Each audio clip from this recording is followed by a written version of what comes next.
Hello. Hey, Carl, how's it going? Hello, I'm great. How are you? Great, great, great. So, Good morning. you're the first one here. You're right on time. That's great. Yeah. So, what's working? Someone recently told me it's better when you start a conversation, instead of asking what's new, that I should say what's working. So, what Great. is working in Brazil right now? What is good? What's happening that's good in the world of English in Brazil? Um, right now we are in election month, Oh wow. so there are a lot of stress and people talking about politicians. So that's not good.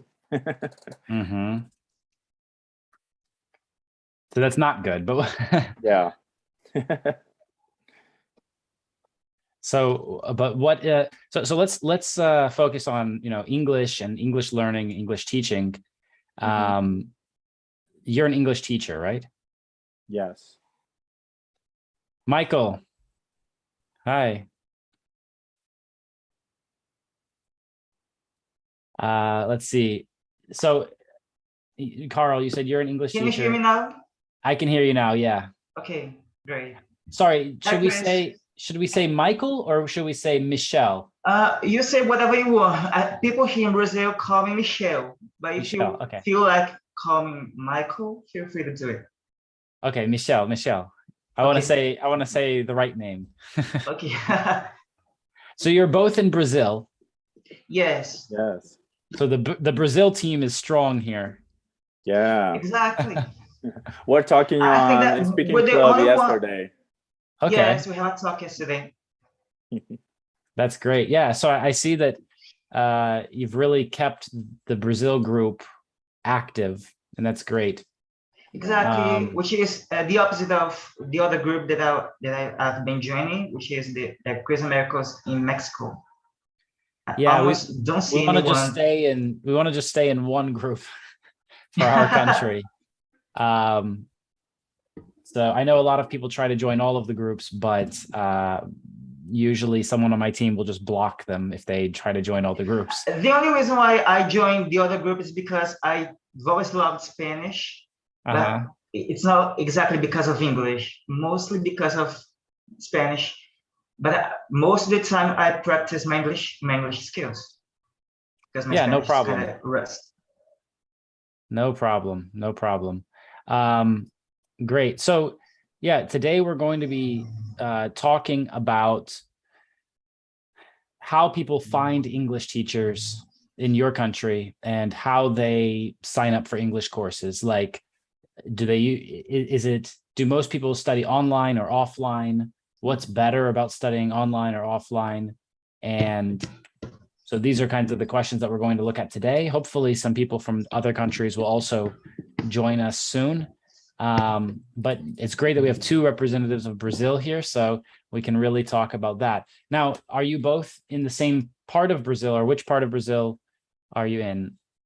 Actually, I'm from northeastern Brazil, and Okay. he's from the other from another region. Okay, so good. We have two different sides of Brazil. Exactly. Yeah, I'm in São Paulo. Is the That's south. in the south, yeah. Yeah. Okay, so just for everyone who's watching on YouTube and everywhere else, so here's Brazil. So São Paulo is down I'm here. from Sergipe. From where? Sergipe, because he was saying Sergipe with a Brazilian accent. Sergipe, Sergipe. Okay, where is this? yes, Sergipe. Where is it? In northeastern Brazil. Northeastern. Yes. SCP. Maybe there's another bigger city that's nearby. Yes. Which one? Let me see. I can see it. Oh my gosh. Is there another big city that's near Sergipe? Hello, Yes, Salvador. Salvador. Salvador is near. Near Okay. Sergipe. Okay, so it's down here. It's a state. Yeah. So, here, I can see it right over there. Uh-huh. Salvador. Okay. So we have near Salvador. Actually, I don't see the name of Sergipe, but I see the name of the city in which I was born, which is Aracaju. Aracaju. Okay. Yes. Okay, here he is. Here we go. So I can see it now. state State of Sergipe. Sergipe. Sergipe. Yes, Uh-huh. Okay, because great. the area of my Brazilian accent when I speak Portuguese is not rhotic. Okay. So I can say Sergipe. Great, great, great. Yeah, I guess that's an interesting topic also for us to talk about because, you know, sometimes when we're speaking English with people and we use words from other languages, like, should we change the pronunciation or should we keep the pronunciation the same? It's sometimes a question, sometimes difficult to know, right? Like if someone's speaking to you about a place in a different part of the world, will it be easier for you to understand if they try to make it sound like English or if they say it like in their original language? Usually, you asking to me? Anyone? I'm talking to everyone. Okay. Usually, I don't have a hard time understanding foreign accents in general. Like, for example, people from China speaking in English, or people from Spain speaking in English. I'm used to hearing all different kinds of accents around the world. Mm-hmm. So I don't think that that's a problem for me. Okay, but what do you think for other people when you speak English to them, if they don't know about the sounds of Portuguese, then People actually, I don't know if people can easily find out if someone is from Brazil by their accent, just from speaking English. For example, in my case, I don't know if people, because Carl yesterday was telling me that he thinks that my accent is, when I speak English, is neutral, which I don't agree with that, by the way. But I don't know if any people from other parts of the world, from other countries, can notice that Brazilian people speaking when Brazilians when they are speaking English, if they are from Brazil. But there is some kind of features from the Brazilian accent in English that kind of make people notice that you're from Brazil, which is, for example, it's very common to hear people in words like words that begins with the S sound. People tend to put here in Brazil tend to put the E, kind of the I sound at the beginning of the word. So instead of saying, for example, stop, they say stop, which kind of shows you that we're from Brazil. With a letter E at the end. Stoppy. Yeah, Stop, yeah, exactly. stoppy. Another feature. Okay. Well, yeah, I think every country has this, like every country has some sounds that are different, and that's what we call an accent, right? I mean, accents have different sounds that might be different than in the original language, but also an accent is about word choice. That in one language, some words people use in a situation more, and then in a different language, they use different words. And this is not only about languages, but it's also about regions of a country or areas of where different people speak the same language, right? Like in the UK, people choose different words than in the US, and then they pronounce some of them differently. Yes. And so these are different accents. The vocabulary changes as well. Yeah, exactly. So when this becomes really big and lots of changes, that's a dialect, right? Yes. Then that's different. That's not just an accent. Great. Okay, so I see we have a couple more people here. Sumitra from Nepal is here. Hi. And Melissa is here from Philippines. Hi. Hello, everybody. Great. Thanks for joining us today. So today we're going to be talking about a few different topics, but the first topic is, how do people find English teachers in your country? So how do they find English teachers? Do they, is there a phone book and they look at the phone book and they say, English teacher, oh, that's the number, and they call the phone? Or do they just walk down the street in the city and they see an English school and they go there? Or how do people usually find English teachers in your country?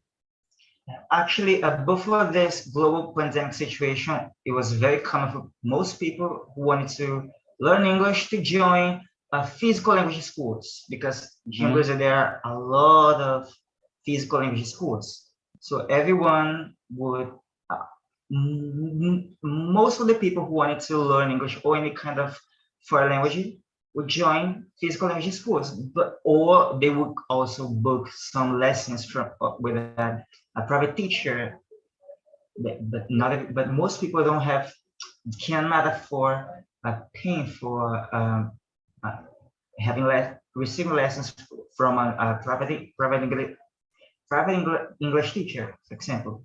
But throughout the past 2 or 3 years, and mainly because of the pandemic, a lot of people started to sign up for online English courses, which has become very common here in Brazil, instead of choosing a physical language school.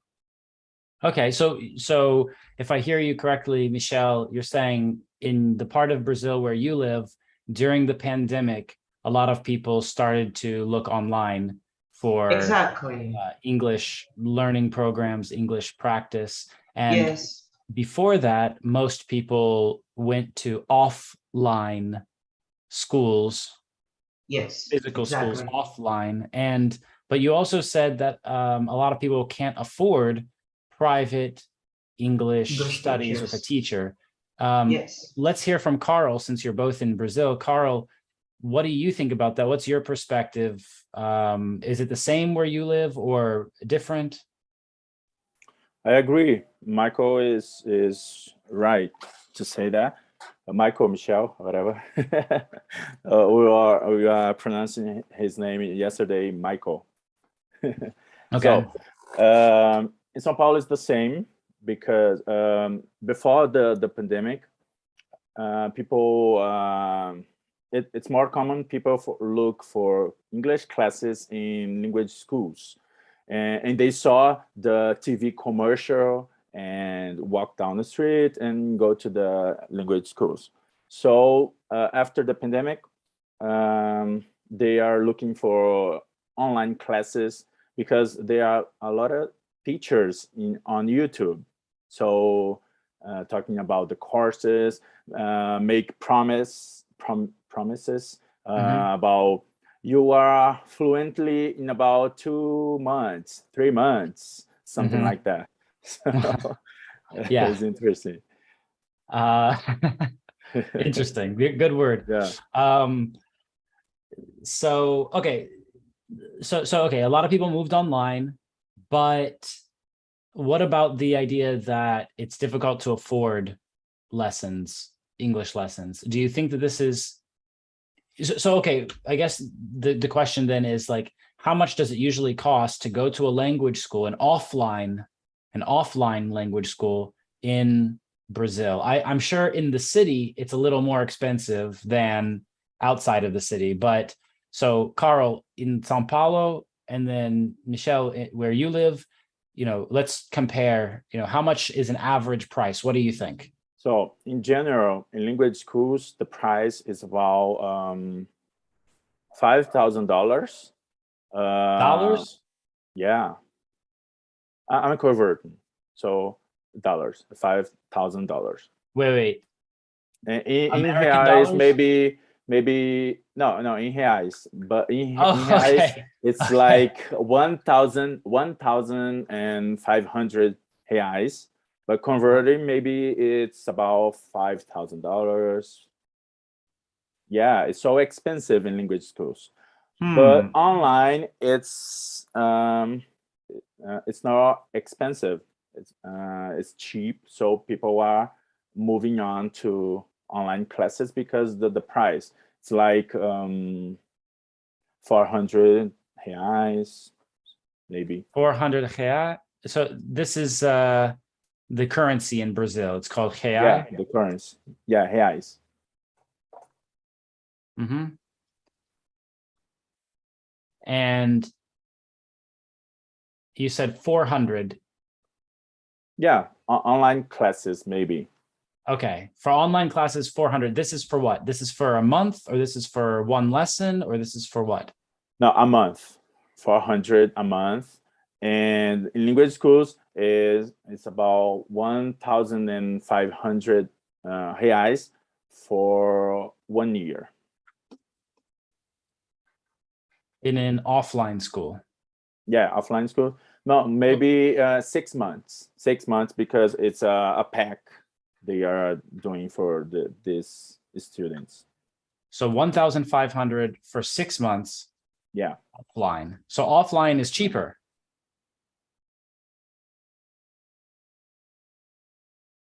offline is cheaper. Right? Because you said 1,500 for 6 months, but online 400 for 1 month. Yeah, depending on the teacher, but Right. some famous YouTubers 400. But if the teacher isn't famous, maybe 200, 250. Okay. And so I'm just going to, for everybody who's watching and listening, I'm just going to convert this to dollars. According to Google today, 400 Brazilian real is about $75. And so we said that that could be about a month of studying online with a famous YouTube teacher. That's what we just said. And 1,500 Brazilian currency would be about $283 according to Google today. And that was for offline for 6 months. So what do you think? Thanks, Carl. That's really, this is the kind of information that I think people in different countries really want to know, because isn't it interesting for you to also know how much it costs for someone in Egypt, how much it costs for someone in Indonesia, in Russia, in Canada? I think that this is really interesting to know, like the price in different places and how people think about this, because, you know, these prices, for example, in China are very, very cheap. But in some other countries, for example, Somalia, these prices are still expensive, I think. And so if we talk to different people in different parts of the world, we might understand, you know, what is really the right price for this stuff, right? Because sometimes, because, you know, we live in this international community, this global community, and everyone is connected today. It's easy to connect with people. And this means that everyone has access to the same things for the same prices, really. Like you could find those things for the same price online, but most people are thinking only in their local market. And they're still comparing it to offline. So we're always comparing online and offline. Offline is limited to the local market, and online means that you're competing, you're comparing these prices to the global community. And so it's really interesting to see how these things are different, right? Michelle, in the part of Brazil that you are in, do you think it's about the same prices, or is it a little cheaper because you're not in one of the biggest cities?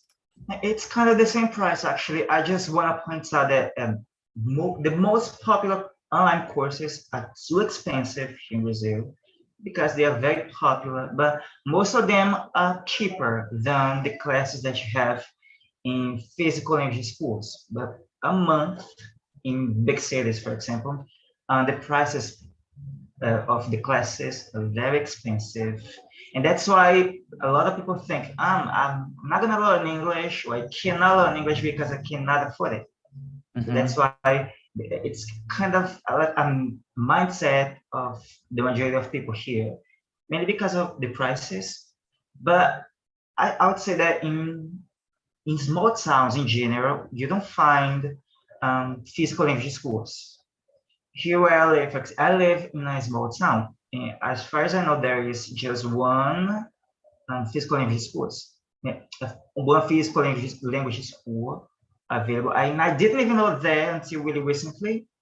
But in most small towns, there's no there is any physical language school. Just in big cities, and the prices are too expensive.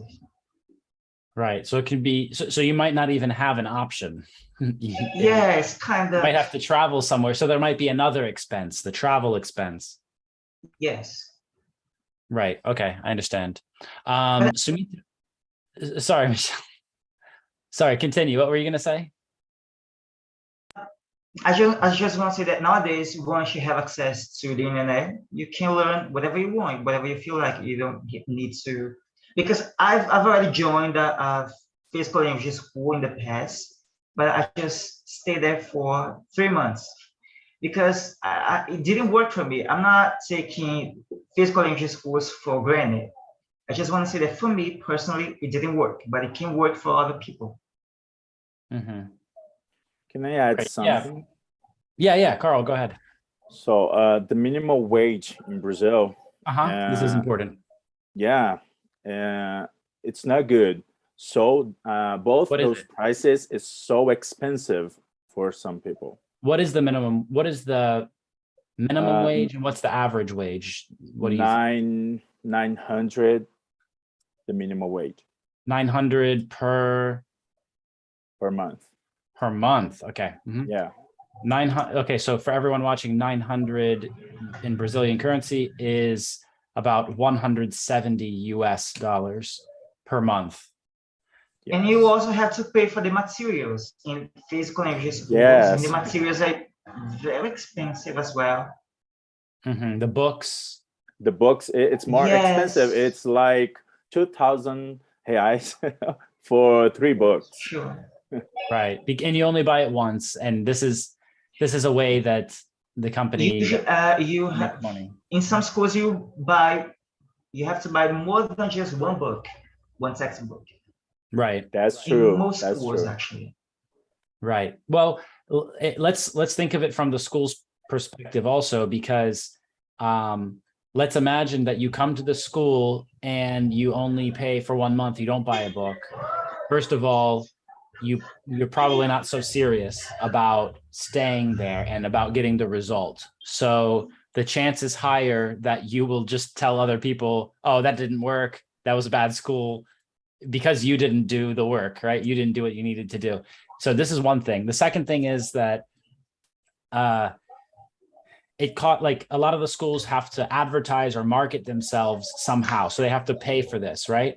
So when schools are counting how much they can spend to get a new student, this is called the cost of acquisition.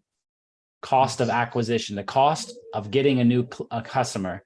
And the cost of acquisition needs to be lower than the average customer value. So there's these two numbers that they need to know, at least a good marketing person should know. And so the average customer value needs to be higher than the cost of acquisition. And so how can we make the average customer value higher? Well, we can get people to pay for 6 months at once. This helps. Or we can also get them to buy more stuff during the first month, right? So if you buy 3 books and you pay for the first month, then this means that they're 100% sure that they made the money back that they spent on the marketing, right? Yes.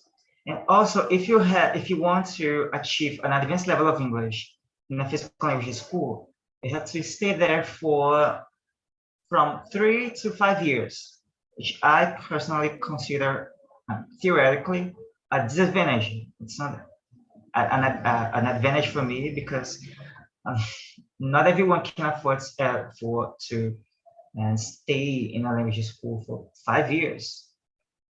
Mm-hmm. Yeah. Yeah. You need some time to study, right? Yes, because you end up spending a lot of money in a lot of time. Mm-hmm. Yeah, great. Okay, let's so it's great that we can focus in on one country, and I think that that's how we will be able to find some ways to like make our work together more effective by focusing on one thing at a time. But let's also compare what we hear about Brazil. Let's compare this to some other countries too.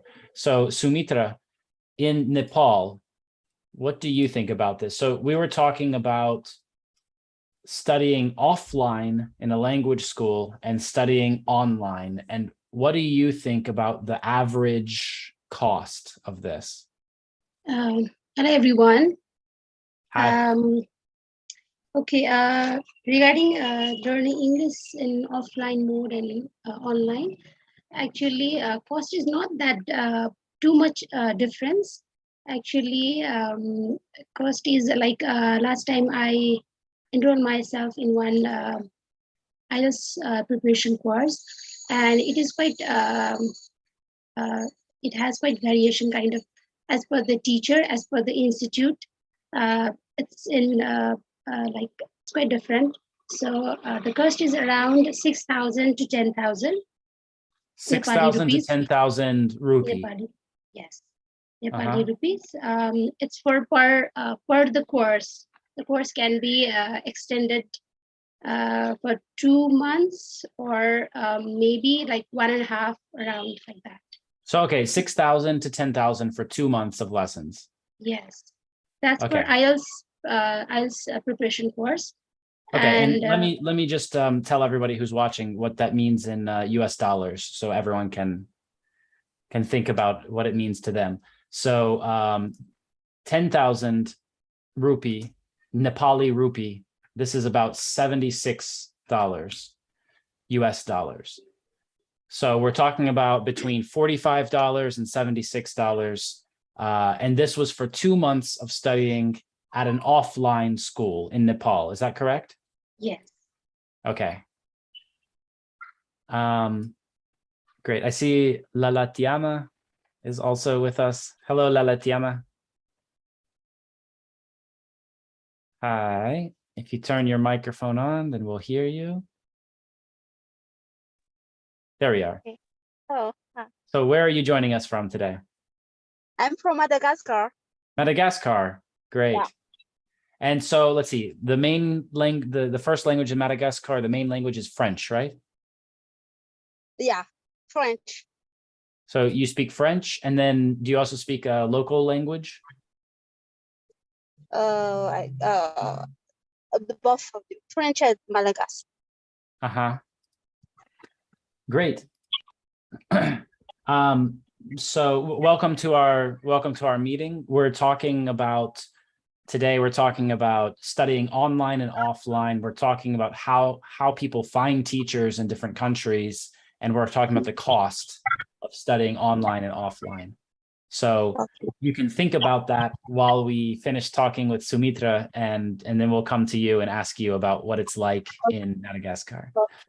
So Sumitra, okay, you told us it's between $45 US and $76 US for 2 months of lessons in an offline school. What about online? What do you think is the average price for online?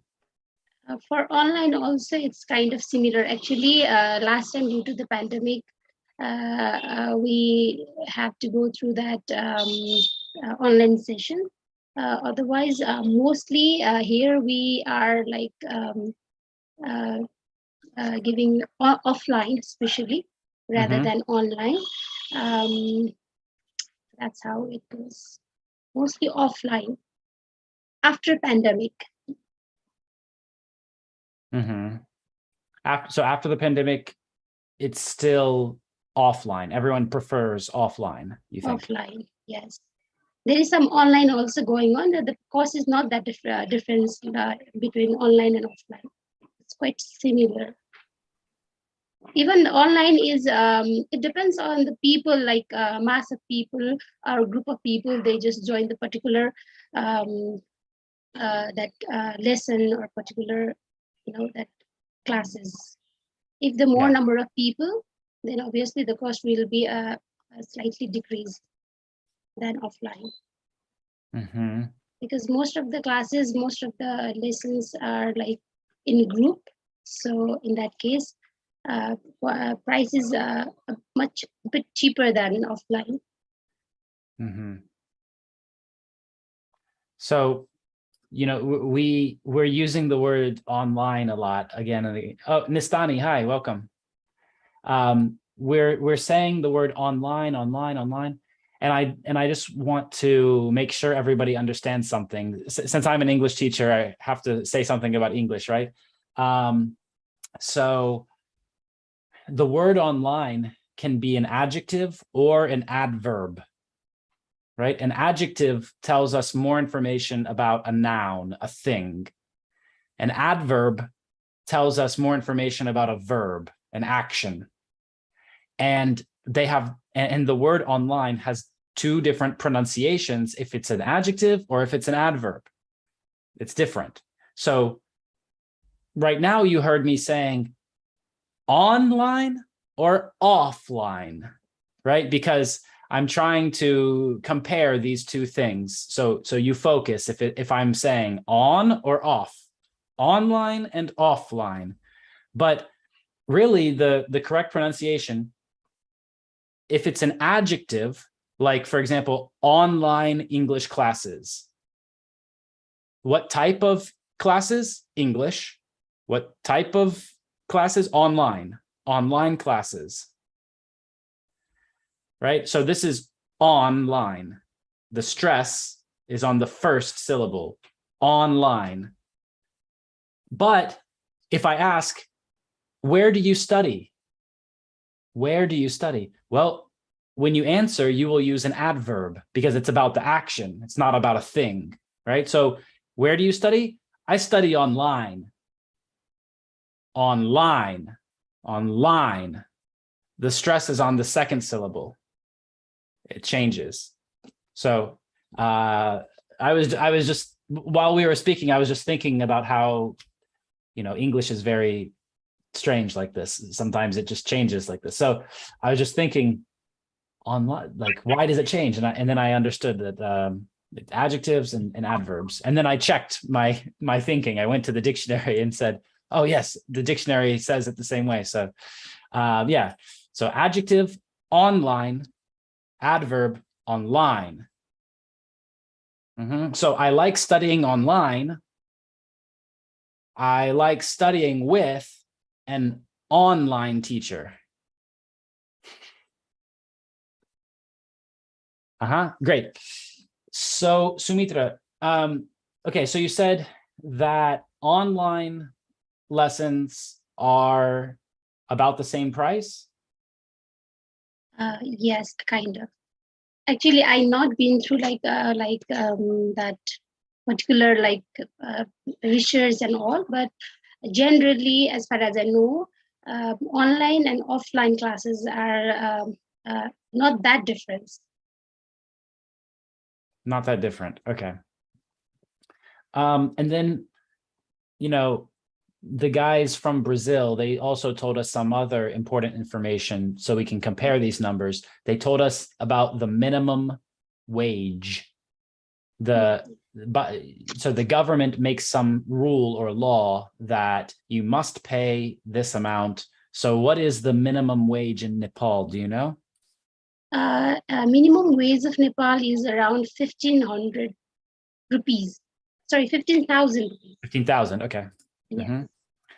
Okay. So per again, month. in USD, in United States dollars, that's $114 per Yes, month. per month. Per month. Yes. Okay. So we said that the minimum wage in Brazil is about $170, 170 per month. And that in Nepal, it's about $114, 114 Yeah. per month. Great. So, okay, so now we can compare what it costs in Brazil, what it costs in Nepal. It looks like in Nepal, it's a little cheaper to study English than in Brazil. Brazil, yes.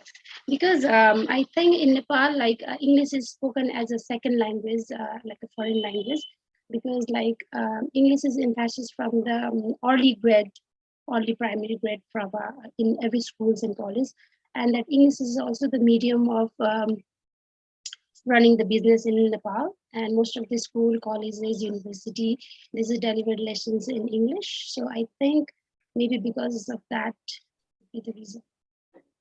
Okay. Interesting. All right. Nistani, what about in Georgia? What about in Georgia? Hi. Hi. Yeah, I'm so sorry that I join later because No problem. About price, it's different here. It's depend where you live, but on average, price is like $60, for example. Yeah. $60 US dollars? Yes. So this It's is like 140 lari. It's 130 lari, like 1, 3, 130. and 0. Yeah. Okay. On average, yeah. If, for example, if you want to continue study in university or USA or Europe, you need to pay like a little bit more, but not too much, because here is income is not high also, and it depends that people need to pay also. But for example, here is some school where kids study. For example, my friends who has kids, she pay like 50 lari, because he is For what? lari. For 50 what? lari. For what? For lessons English, for Per English lesson. lesson. Yeah, Okay. yeah, during 1 month, and maybe they have a week 2 lessons, and he is first or second degree in class, like, yeah. First or second grade? Yeah, he's small, and Okay. that's why. And students who prepare for university, they pay more, like 120 lari. Uh-huh. So this is offline Mm-hmm. in an Yeah. offline school, language school. Yes, this is. Okay. And then what about online? What do you think is the average price there? Before, before COVID, it wasn't popular that study online for Georgians. They think like, no, even work here is no job. You cannot find a job before COVID online. Mhm. But nowadays you can, and people start to study this way. It's not so very popular, but it's work. It works. It's starting. It's new for us. Yes. Okay. Yeah. Because they think that don't believe that they can study something by online. I don't know why, but they think. And this change also because in school and university and some other course was online, and like starting this way that maybe it's work. Maybe it works. Yeah. Okay, interesting. So so now more people study online. I think that this is the same everywhere in the world now. That after COVID, more people study online. Yes, it's more practical. For example, you don't waste time and your home or office and you study wherever you are. Yeah, you don't have the extra expense of traveling, Yes. right? Time expense and money expense of traveling. Which is good, but I think there's some things about offline are also better, right? Like Sumitra said, in Nepal, it's still more popular to study offline. Great. Yes, here too, it's more popular, but more practical is online study. I like what. Okay. Do you think if more, this is a question for everyone. And Melissa, thanks for being here too. We can't see you, but it's good to have you listening. Do you want to share some information about the Philippines?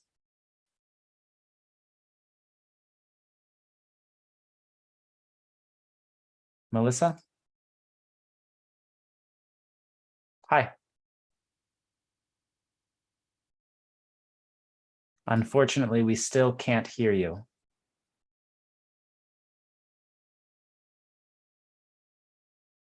Sorry, Melissa, we can't hear you.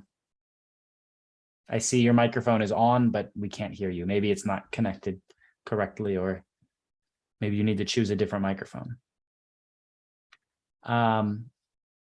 Okay, well, so our question for today was, how do people find teachers in your country? So let's go back to Sumitra. In Nepal, how do you think people usually find teachers? Like just walking down the street, or somebody tells them, or they see an advertisement online, or maybe a billboard on the street? What do you think? Actually, like teachers, they have to go through the vacancy announcement and application and all, and they have to go through the interview and maybe demonstration classes, and also like his or her academic background. And But sorry, Sumitra, how do students find teachers? okay. Maybe that's influence from maybe like their friend circle, or maybe like they just search in the internet, online, maybe like some other friend circle, family members, could be some media, like social medias could be, and some search as per the need.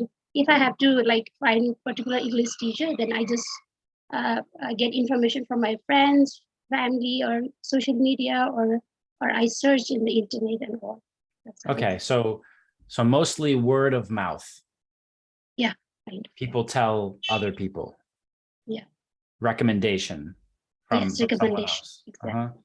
Word of mouth. This is when we talk about marketing and how people learn about the business, or word of mouth is this form of how people learn about you.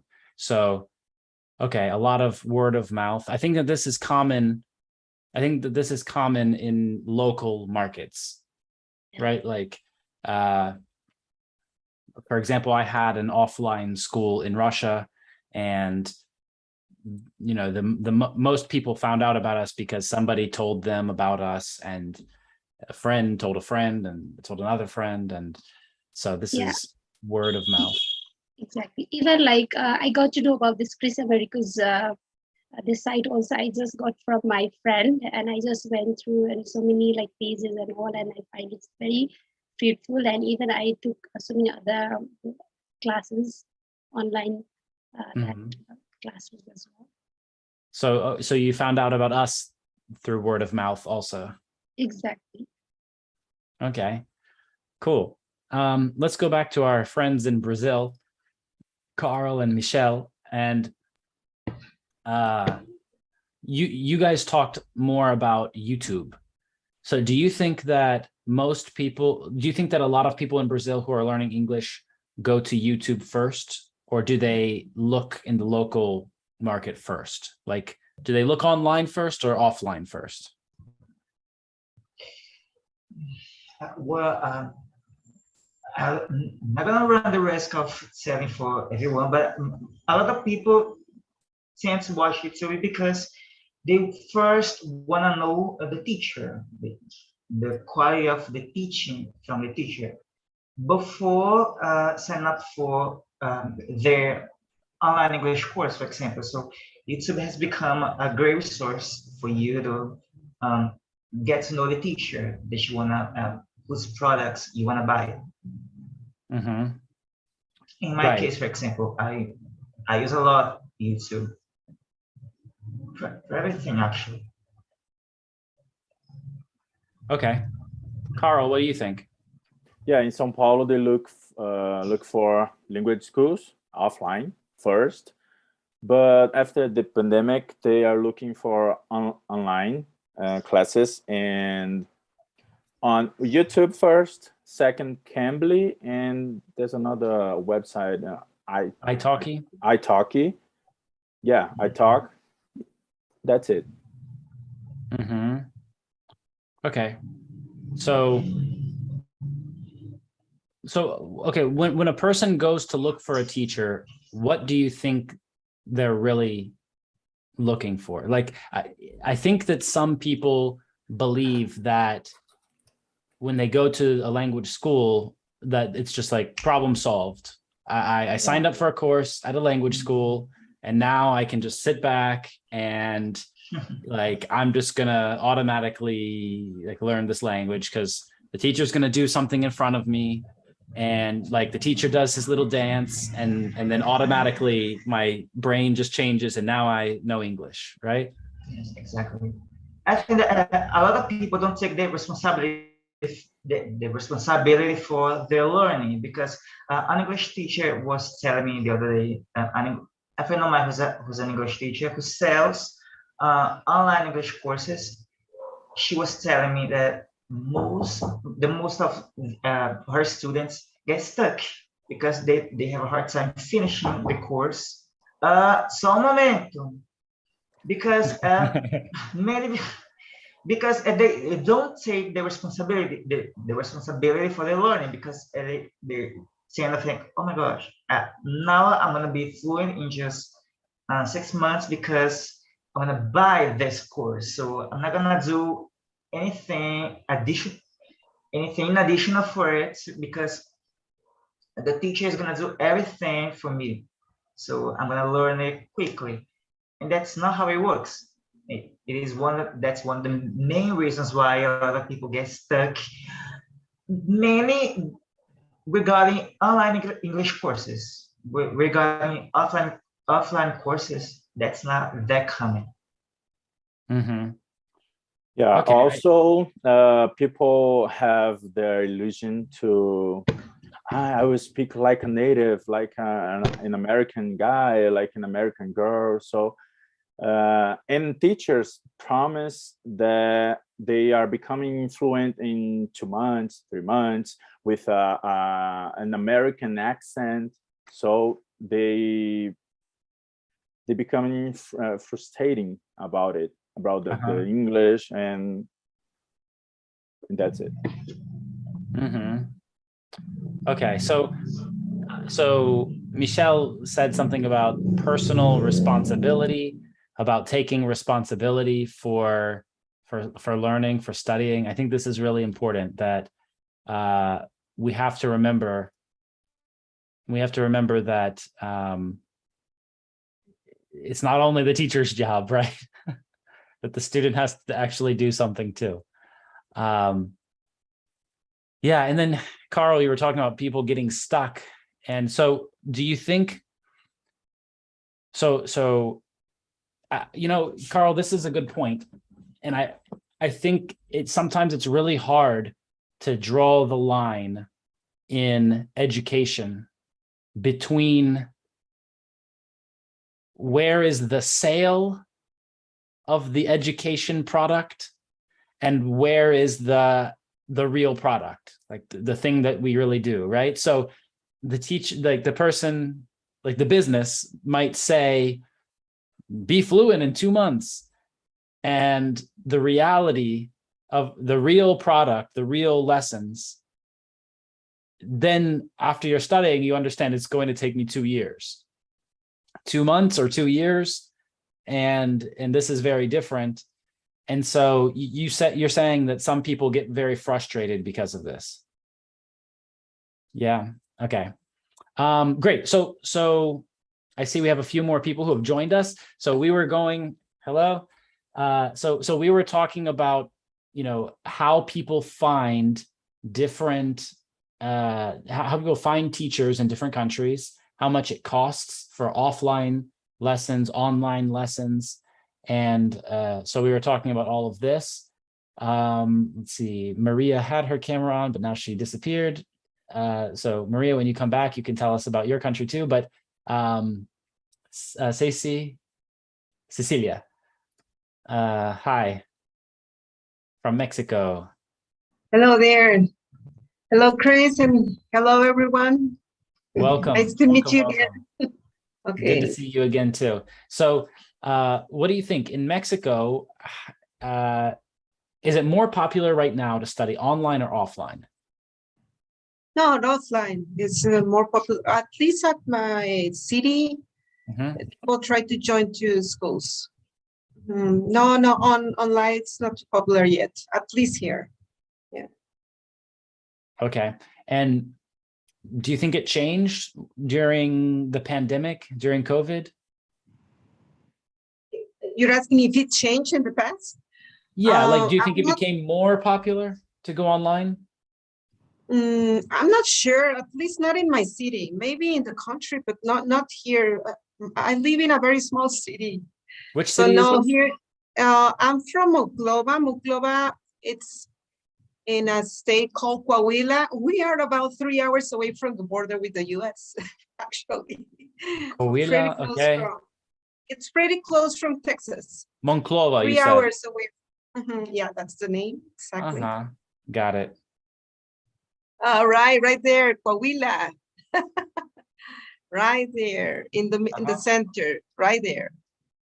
Okay. It's between, very quick, it's between Chihuahua and Nuevo León State, the center of Coahuila. Oh, right there, that's Coahuila, yeah. Yeah. That's where I live. You're fast. Great. I was there waving. No. Yeah, that's where, to have an idea where I am. I'm pretty close from the border. But it's a tiny, it's not too big. So what do you think the average price for someone to study at an offline language school where you live? What is the average price? You can say it in pesos or dollars. But you mean in a private school here? You're talking about a private school? Language school. It's about like $150 or 1,500 pesos. 1,500 pesos. It's like $150, like an average. Let's see. Google tells me 1,050. You said, or 1,500. 1,500 pesos. Pesos. Okay. The exchange rate maybe has changed recently. I'm just using Google to do the exchange. Yeah, you're right. 75, yeah, exchange, sorry. Okay. No, that's fine. So okay, this is for a month? Yeah, monthly. Okay. So typically about 70, so this is similar to Brazil. This is similar to what we saw in Brazil, but in Nepal, it was a lot cheaper. Not a lot cheaper, but it was $20 per month cheaper. Okay. And what about online? Is online about the same price, or you don't know enough people who study online to say what the average might be? No, because we don't use that platform too much, and what I was saying the last time, the level of English here is very low. And as you said last Congress, is that the people who any person who wants to begin studying English needs to start with their own language so they can get familiarized with the structure in their language. So most of the people here, they don't jump to the next level. They remain on the basic level. So I think for online classes, they need to be with an intermediate level, and we don't have that kind of people here. That's the sad thing. That's the sad thing. Mm-hmm.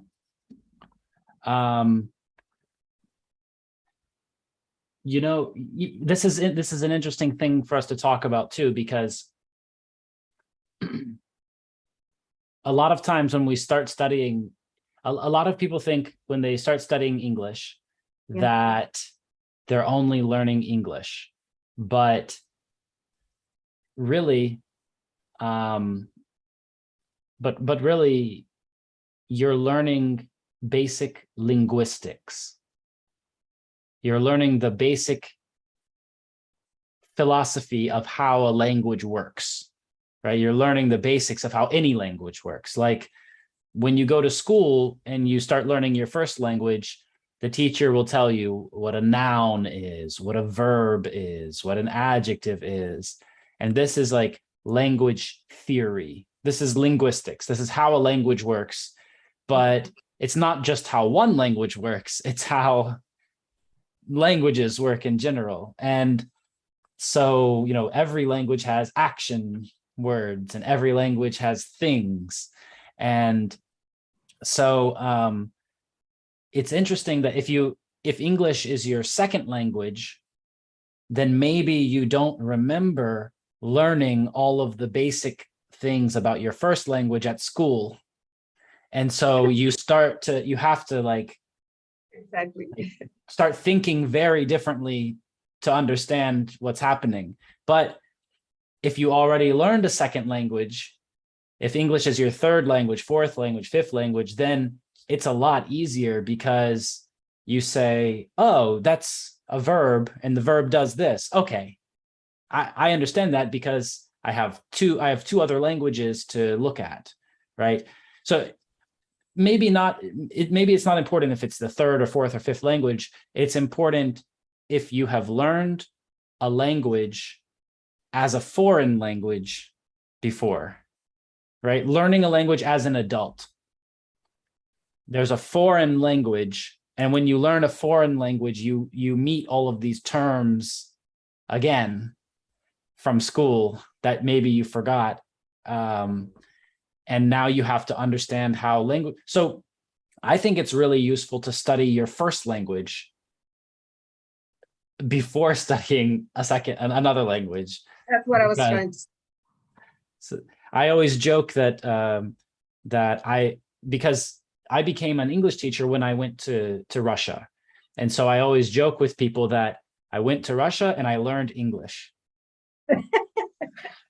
And that's really what happened for me, because before that, I didn't really understand how the basic pieces of English worked. Because I didn't have to think about it. I was just a native speaker, just speaking and speaking. My parents always, everyone in my family only speaks English.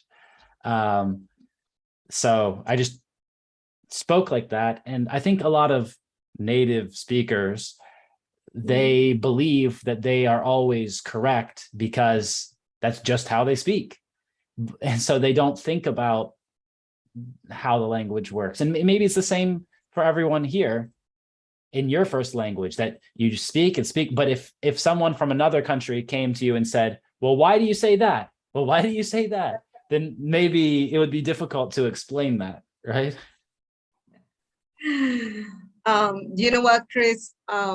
One time, one of my students told me that he traveled to Canada and his teacher told him, I cannot teach you English if I don't teach you Spanish first, like the structure of your language. And then he was so surprised because he was Canadian.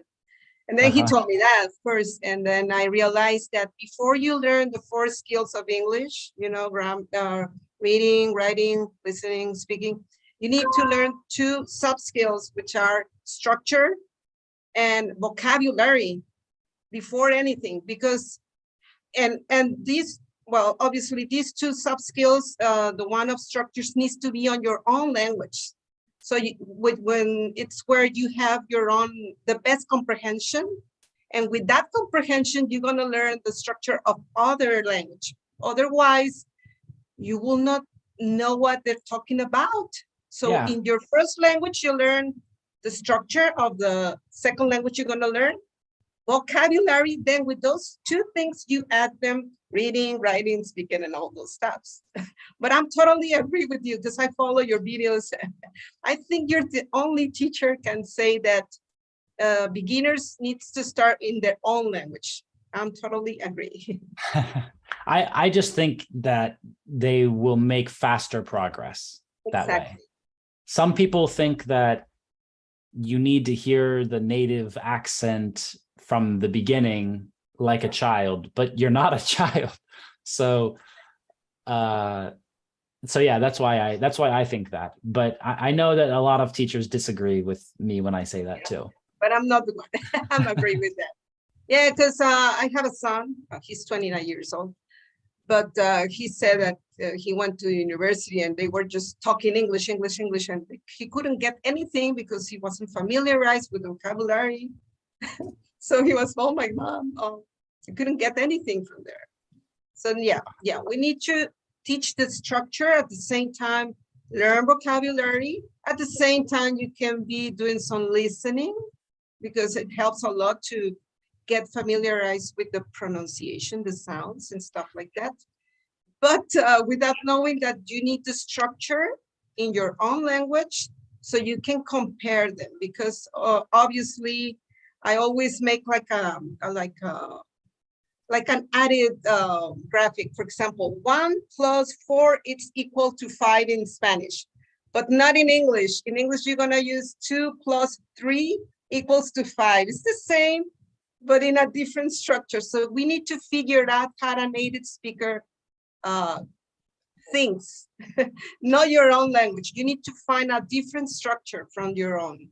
Yeah, that's very interesting too. And sometimes it can be very small things. Like, for example, when I always use my examples from Russia just because that's where I lived and taught.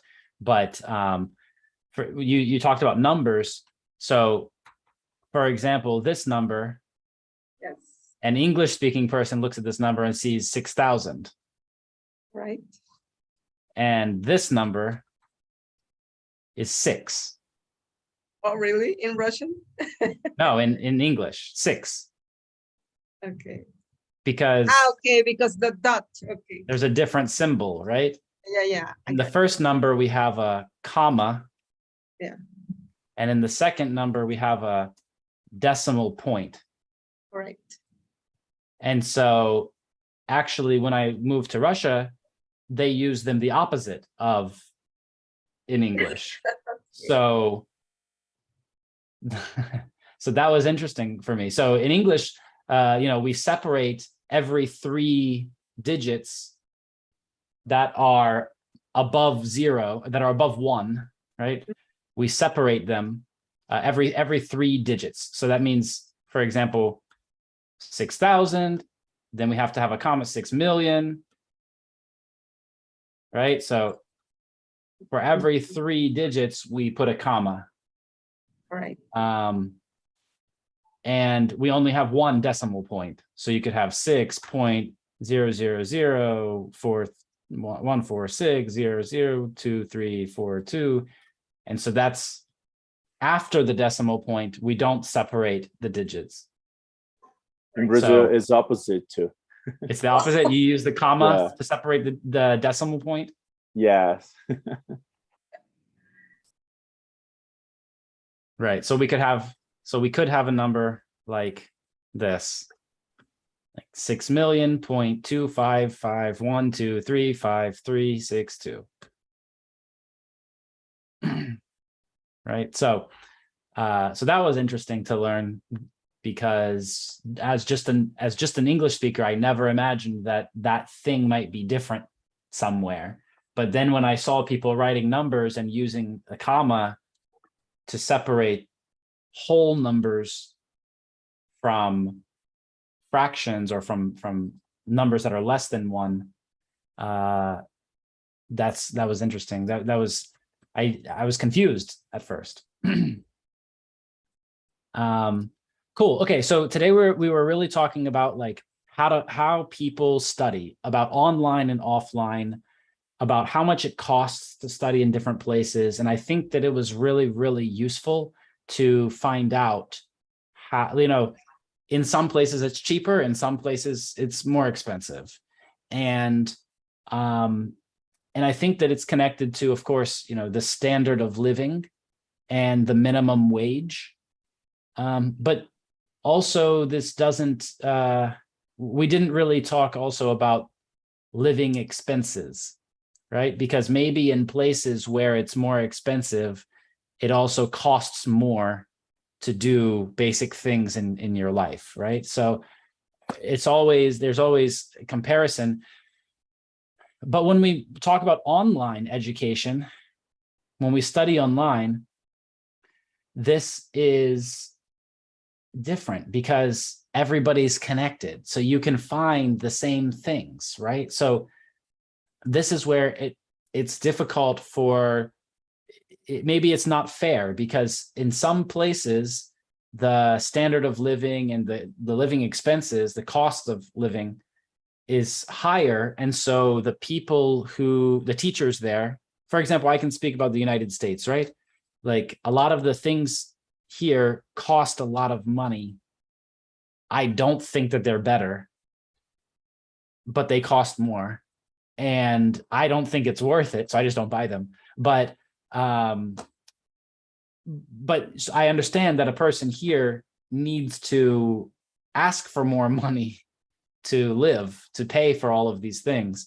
But when I go to some other countries, I see that, you know, if we compare everything in dollars, right? If we compare everything in US dollars, because, and I don't want everyone here to think that I'm using US dollars just because I'm from the US or because I think that this is better. No, it's because, like, technically, like in reality, US dollars is something that we call the reserve currency.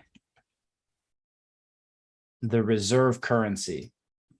So basically what this means is that this is the type of money that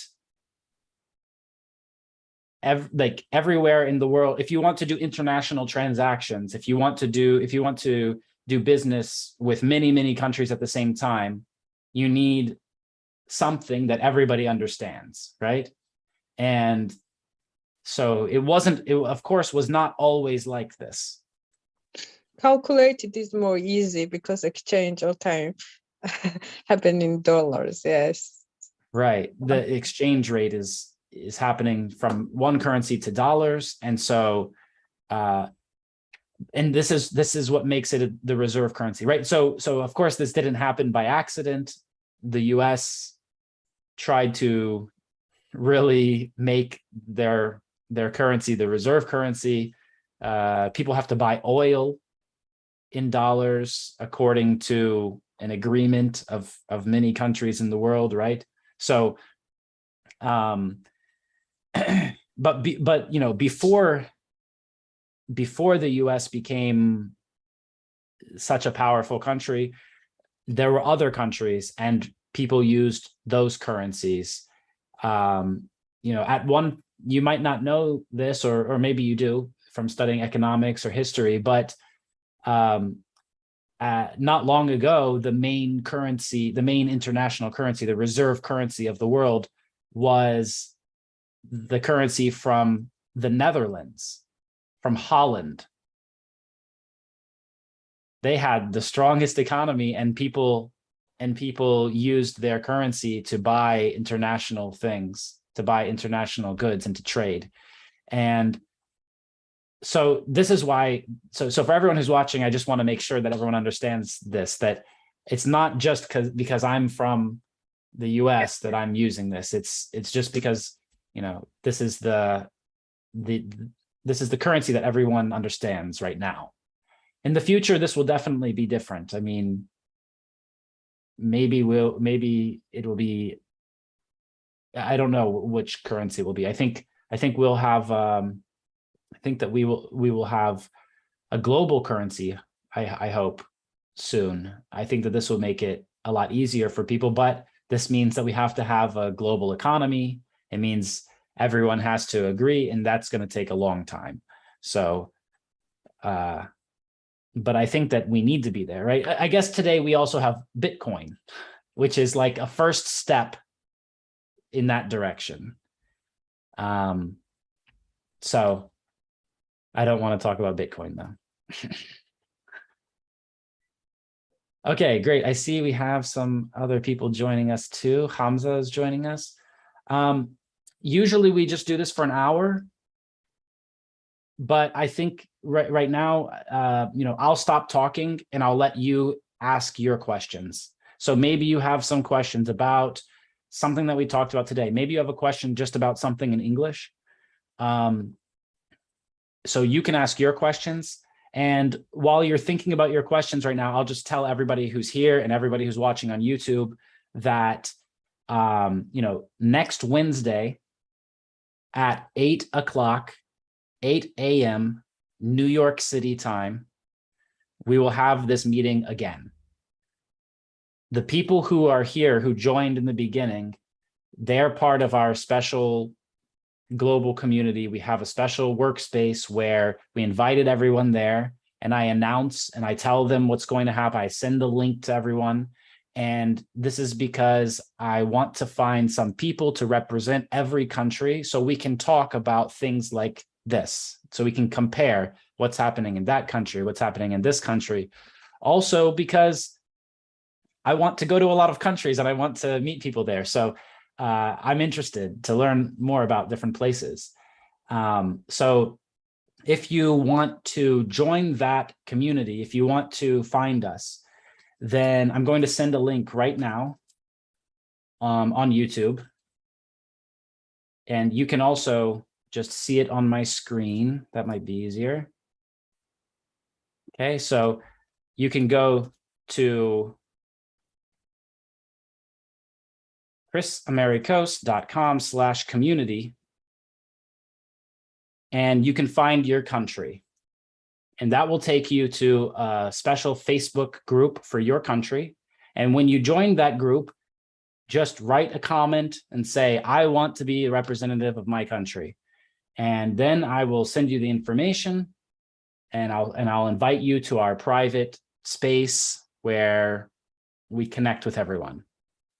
We're still in the beginning of this project because I really want to have enough people so that we will have some special regions of the world where people can discuss things that are similar.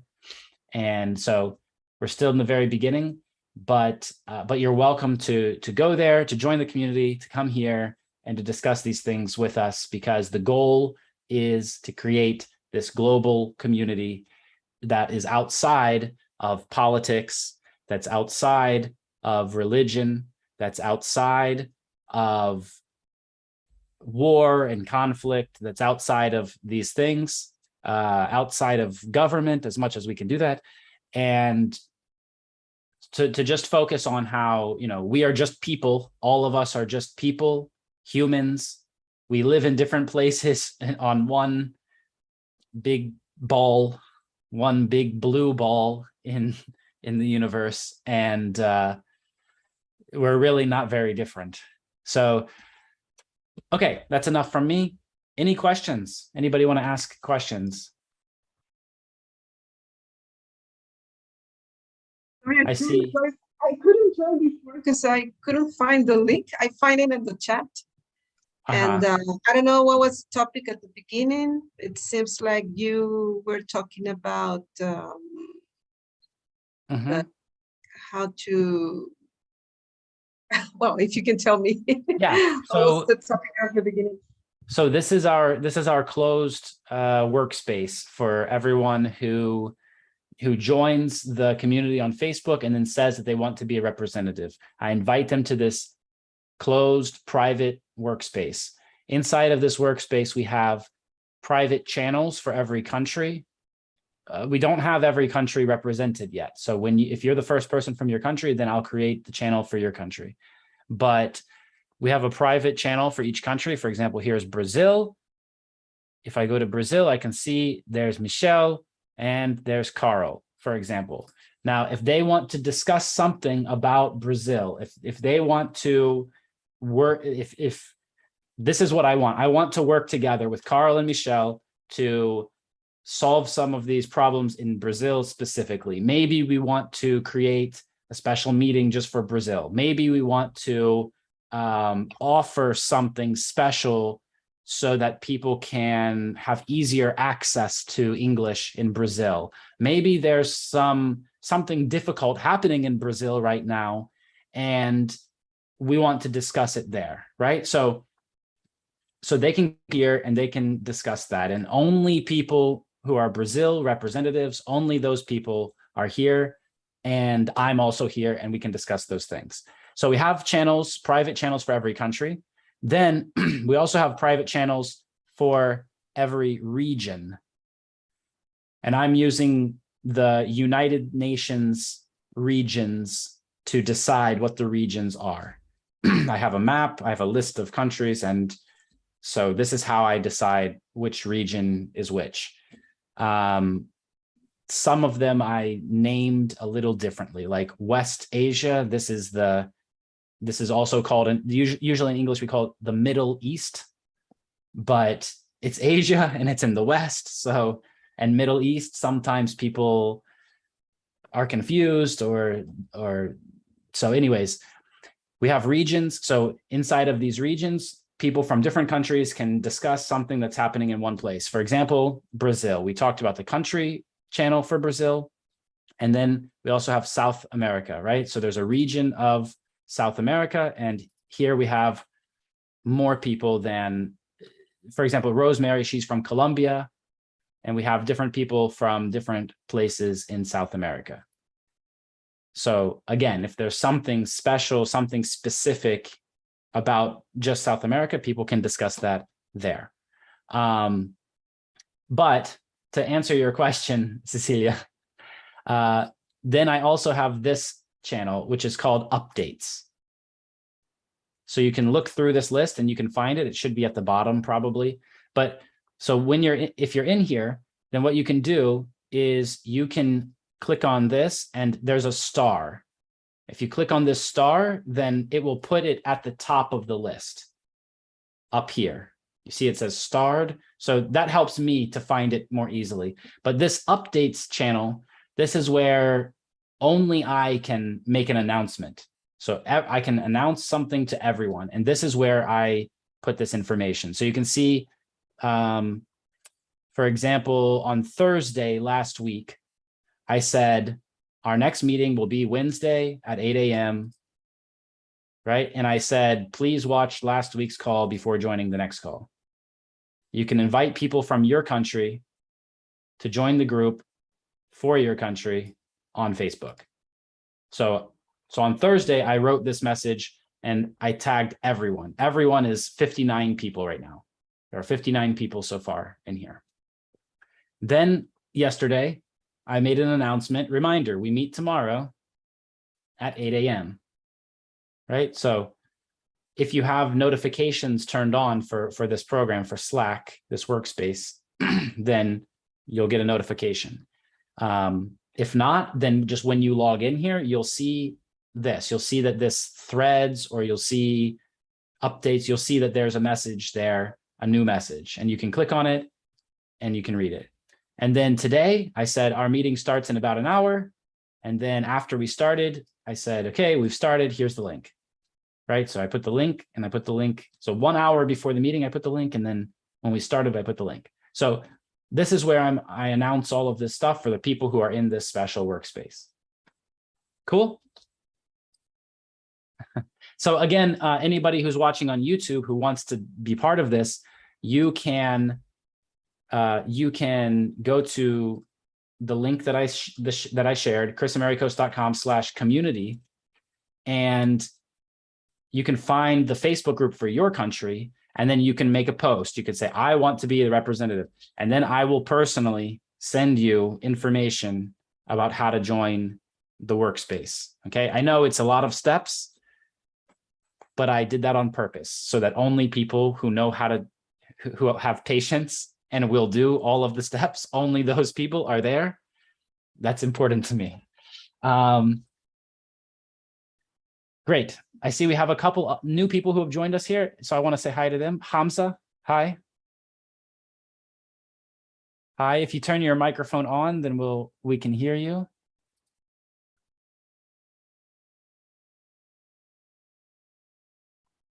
If you joined from your phone, you might have to move left or click on the screen to turn on the microphone. Okay, well, while you're looking for that, because we can't hear you, Hamza, so if you turn on your microphone, then we can. So if you find out how to do that, then you can speak with us too. It looks, oh, there we go. Yes, great. Okay, sir. How are you? How are you, sir? Great, great, great. How are you? I'm good.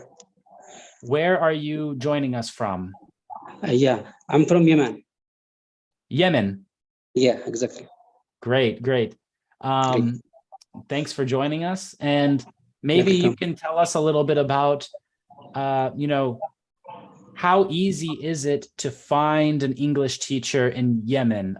Do most people study online or study at language schools? Yeah, they study. More students study in language school, institute, in school. Yeah, but I have job work. I haven't time to go to school or institute. Yeah. Okay, so you study from YouTube or from just online? Like this, yeah. Uh-huh. Yeah, Great. I'm pharmacist, but I need the language in my job. You're a pharmacist and you need English in your job? Yeah, exactly. Why do you need English to be a pharmacist in Yemen? Because me now work with the national organization there. You work with an international organization? Yeah, exactly. Sorry, what was the name of the organization? ADRA organization. Maybe you can write it in the chat. Okay, okay. Very cool. Thanks for joining us. I don't think we have anyone from Yemen in our community, so it'd be great to have you there if you want to do the steps that I talked about before. ADRA organization. Cool.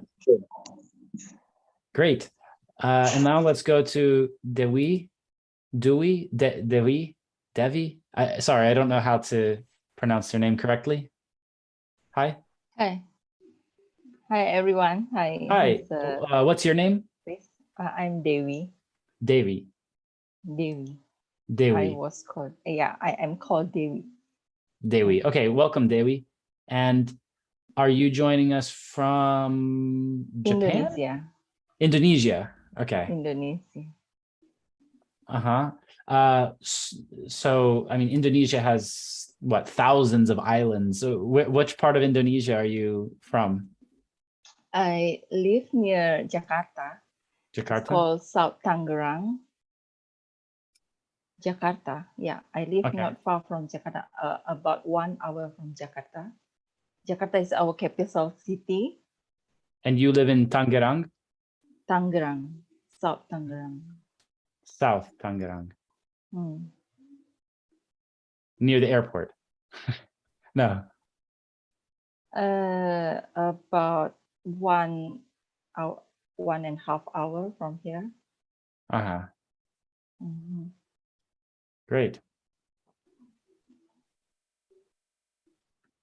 Mm-hmm. So what do you think about English in Indonesia, where you live? Is it easy to study English? Do most people study online or offline?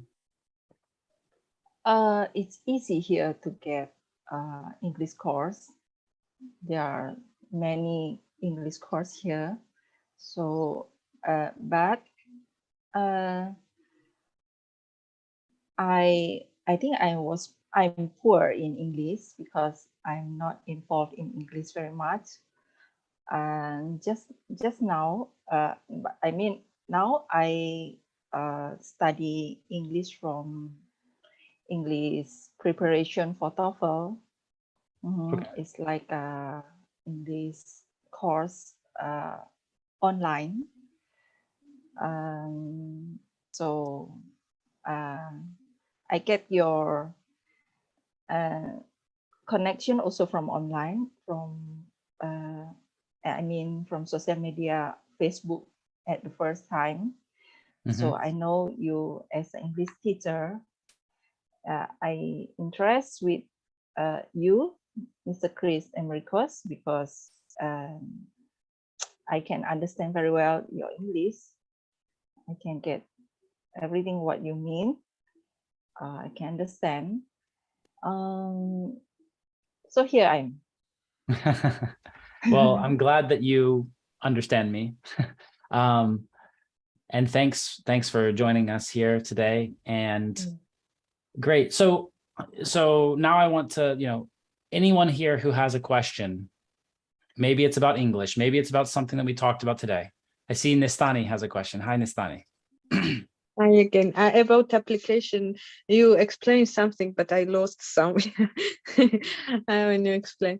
So we have in a group, in Facebook group, yes, and we invite some of our friends in group, but we have application, as you said, that there is some group also different country. So I'm interested who can join this application, who is how these people can join here, for example, in this application. First, we need to first we need to be active in Facebook group, and next you add this application, or we can directly invite these people in application, for example. So yeah, so anybody who's watching who's not already in one of our groups, so can everybody see my screen? Okay, so I'm just going to my notifications in Facebook right now, and you can see that people are joining these groups. So for example, this person, Taranga, she just asked to join the group in Sri Lanka. So I'm gonna go to the group in Sri Lanka. I'm going to let her in there. And the group in Sri Lanka has 71 members, right? So anyone who's from Sri Lanka right now, you can find this group, Chris Americos in Sri Lanka, and you can ask to join it. And when you join, then you can go to the wall, right? And you can write a post. You can create a post. You can say, I want to be a representative of Sri Lanka, for example, and post this. Okay, so you need to join the group. Someone will accept you. You need to post or comment. You can comment under something like here. We are looking for someone to represent Sri Lanka in our global community. You can comment, I want to be a representative, right? And I will see that, and I'll answer you. And I'll say, and so when that happens, I'll write you and I will tell you, for example, we're looking for someone to represent Bangladesh in our global community. May I help you if you give me a chance? I've just sent you a message, right? So I will send you a message after you say that you want to be the representative in your country. I'll send you a message. And that message will tell you more information about how to get to the application that you were talking about, our workspace. This, right? So then I will give you the information about how to come to this workspace where we have, 59 or whatever people, and people from different countries, where you can participate in the discussion here about your country. This is still just starting, so we don't have every country in here. It looks like we do have someone from Yemen in here already, but I think that probably I will invite a lot of people and only 1 or 2 people will be active for each country, right? So I'm trying to find the active person. So some people will say, add me, and I'll add them, and then they won't answer, they won't do anything, they won't come to these meetings. And so, the people who come and the people who communicate here, then they will really be the representative of this country. And so when I find that person for that country, then I will make them the moderator, the admin of the group. And so they have a way that we can communicate in the workspace, and they have the group where they can collect people from their country. And this will be useful because if we need to do something in this country, then we can message all of these people in this country and we can say, we're doing this thing in this country, right? So this is the idea. But also we are doing this on YouTube because there's a big audience on YouTube also. So we want people to know that, because some people don't use Facebook,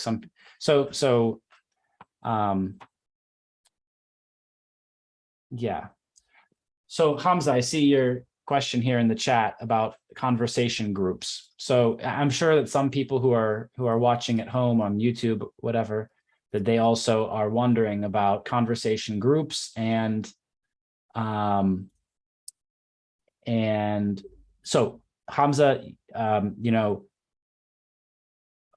interested to put together people from all over the world, like today.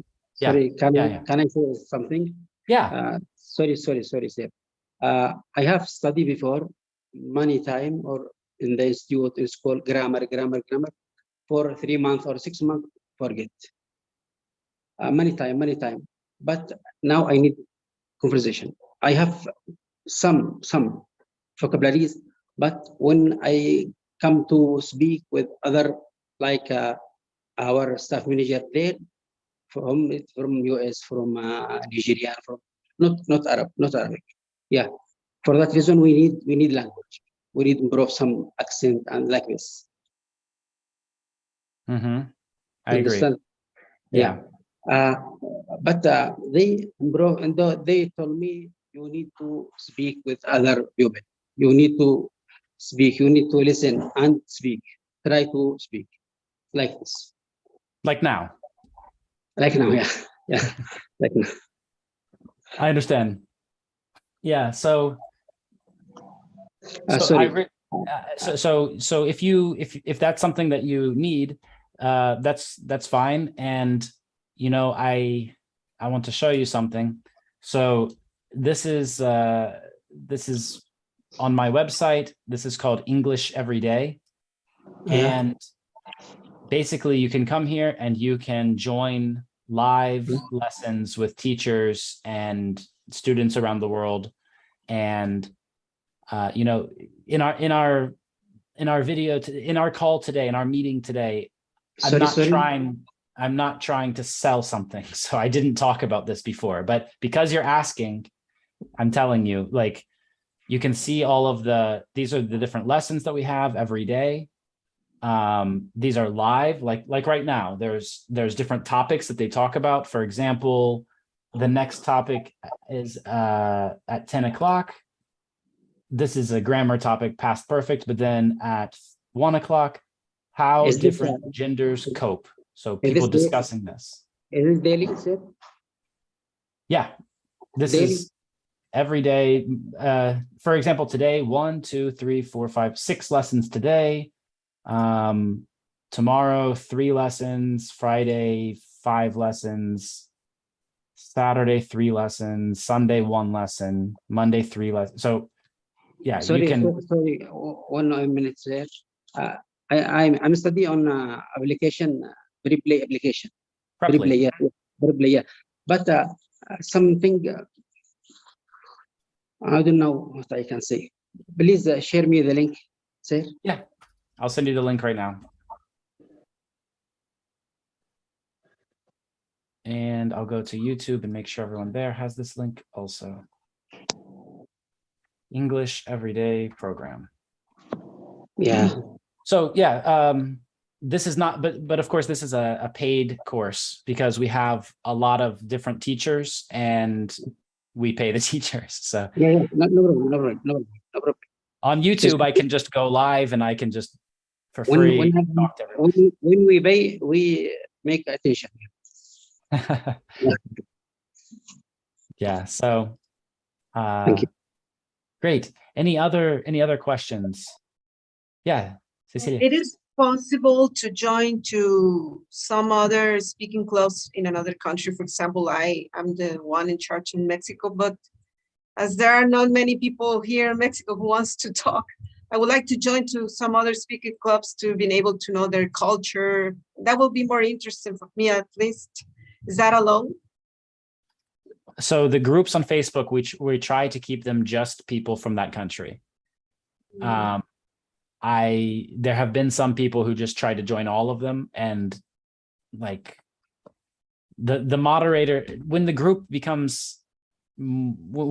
grows, then the moderator of the group will just remove everyone who's not from that country, because we want to try to keep everyone, each country in each place, because we want to try to talk about the specific problems and issues of each country in that group. We have this meeting as a place where we can exchange culture, and so like we can have more of these meetings and we can have more interaction between countries without me too. Like we can set that up. I have a team of people who can help to set that up, but we're just in the beginning now. We're just getting everyone in the right place. And then also we have the region channel in Slack, in the workspace. So everyone from Central America, for example, Mexico is included in the Central American group, not the North American group. So we'll have everyone from Central America in there. And then, so, I mean, this is because like culture is closer in some regions. And so the idea is that we'll have country representatives. And then when we find the people who are doing that well, we'll have the regional representative. And then we want to have some really cool like events and meetups, and then hopefully I can travel to some countries and meet people for real. That would be really great. But it's a project. It's just starting, and not everything is 100% clear yet. But thank you for asking that question. Does anyone else have a question for today? Yeah, Michelle. Actually, I don't have any question. I just want to say that I really enjoyed the lesson we got the pronunciation of the word offline. I really didn't know that before, whether you're using it as a verb or as not a verb. And I want to apologize for leaving the meeting a few minutes ago. I had a problem here at home that I really needed to solve. No problem. Thanks for joining us today. That's it. Yeah. Michelle, good. Thank you for mentioning this. You said that this part of our talk today was useful, where it was more like an English lesson, right? Where I was teaching yes, something. So I understand that most people who watch this are watching because I'm an English teacher. But so that's great. Like, thanks. And I'll try to make more content and more videos for the channel like that. Awesome. But really my big goal is to, like, I'm trying to do something more than just being an English teacher. I'm trying to solve some kind of bigger problem. I see that some people have trouble. Like I have this course that I just told Hamza about, right? And not everybody can afford to join this course. Even if there's a discount or something, no, some people can't do it, and some people just don't. In some countries, you just can't pay. Like I don't know about Yemen, but in some countries, just there's no way to pay with a card or with the type of card or PayPal or something, right? So this is a problem. Also, you know, it's difficult to work with everyone in the world in different time zones. So in the past, we had 24/7 lessons. So when more people join that program, we add more and more and more lessons because we can hire more teachers. But that's just speaking. So like I understand that speaking is the main problem that most people are Yes. faced with. And so, you know, but also just speaking doesn't solve everything, right? Exactly. There are some things like just speaking will give you a good practice, and that's why I Yes. made that course, that program. But there's some bigger things that just speaking doesn't solve. And so I created another program. There's a free tutorial, by the way. I'll send the link right now. There's a 1 hour tutorial. Everyone who's here might be interested in that. It's called Level Up. This is another program, Level Up program. Okay. And here I work like one-on-one with people, and it's not just about English. It's about, because I think that English is just an instrument. It's just a tool that we use to do something else, right? So you, I'm not like, sure if I've ever seen this video before, but I'm gonna check it out because I saw some of them before previously. This is new. I just made this about Okay. a couple weeks ago or something, maybe a month ago. There's only 2 people in this program so far, so I'm like, it's really personal. So I'm working with people one-on-one, mostly one-on-one, and like in a smaller group. But yeah, it's not just English. It's about how can we keep growing. Like English, it might be part of your job. How can I get to the next level in my job? How can I grow relationships with people? And so like I have a system. I have a system that I follow, that I use. It works for relationships with people. It works for marketing business. It works for career. It's just about growth. So growing in some area. Right. And so this is what it's mostly about, right? Sounds great. I'm gonna check it out later on. Great. But thanks a lot. Great. Okay, I see we have Georg also joined us here. Bagdasaran. Are you from Armenia? Hi, everyone. Hi. Yeah, that's right. I'm from Armenia. Yeah, I just saw your last name and I thought, oh, this looks like an Armenian name. Yeah. By the way, like most foreigners, it's difficult to pronounce my first name for most foreigners. So actually, it's the same name as George. Like you can call me George as well. Okay, but how do you say your name in Armenian? Yeah, that's right. Georg. Georg. Yeah. Georg. Yeah. With the stress on the first syllable. Georg. Yeah. Yeah. Right. Cool. Thanks for joining us. Yeah, we're almost finished here, but you know, we've been going for an hour and 45 minutes, so why not go for another 15 minutes, right? So, actually, I was wondering, like, I saw your post, like, to represent the countries. So I was thinking about that, but like, my English is not so good. So isn't it a barrier, like, to represent the country? Your English, I understand you. Mhm. Do you understand me? Yeah, of course. Your English is good. That's the test of English right there.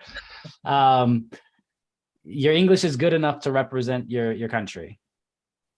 And like you're here, you're speaking and watching and listening, and who's going to be better to represent your country, you or somebody who isn't watching and isn't speaking? Maybe somebody who has maybe a high level of English, or who can speak like more fluently, I guess. You're fine. Believe me, you're fine. Okay. You're good. Yeah. Join the community, write the post like I said to everyone today, and I'll add you and I'll send you a message and Okay, you'll I be will. in. Okay, I will. Awesome. Thank you. Great. Thanks everybody for coming. Are there any other questions right now? I have one question Okay. as well. So about your classes in English Uh-huh. every day, Uh-huh. like, do you teach, or do you have a lot of teachers there? Yeah. So it depends on the number of students who have joined. As more people join, we add more lessons. And when we add more lessons, sometimes we have to add more teachers. So right now we have like between 3 and 6 lessons every day. We have 4 or 5 other teachers, and that's now. But in 2020, after COVID started, we had 60 lessons every day. Yeah, actually, I remember that. We had when 35 you teachers. when you had 24 like /7 classes, right? Yeah. Yeah, I remember that. So I want to go back to 24/7 lessons. That was the best because you can just turn on your phone anytime you want and speak, right? But yeah, it just depends how many students are there, because of course it's not it's a little expensive to pay all of those people for all of those lessons. And normally, how many people are in the group? It depends. Like, so every person who joins has access to every lesson. But you can imagine that like some people are working, sometimes some people are sleeping, sometimes. So I'd say some lessons there's 2 people, sometimes there's 5 people, 6 people, sometimes there's 10 people, sometimes there's 20 people. But we check how many people are joining. So when we see that, for a few days there's 20 or 30 people in a lesson, then that's like, okay, we need to add another lesson at this time, or we need to add another lesson, another teacher. So it changes, which can be good or bad, right? Like if a lot of people join, then there's going to be more lessons and it's better for everyone. But then when people leave, we have to have less lessons. So yeah, okay, gotcha. Yeah. And you can join monthly, or you can join for the year. And we have some extra lessons for people who join for the year where there's less people. And sometimes by the way, I saw 2 prices. Like, which one is the right? There is a $50 a month and $100 a month. So 100 is the price that you get when you go to the website, and 50 is the secret price that if you click the buttons and you so if you don't see that and you want to find that, then you can also just send us an email and say, hey, I want to join, can you send me the discount? Oh, okay. And there's the email address. I'll send that email address on YouTube also. Oh, Chris. Okay, thanks. Yes. Thank you. Yeah, Cecilia. Can we have another moderator in our country, or it's just one alone? No, you can have, you're here. If you want to be that person, I'll add you. the No, person I'm who, already the one in Mexico, but I would like to invite another friend who's very good on English and we can will do that. help me a lot.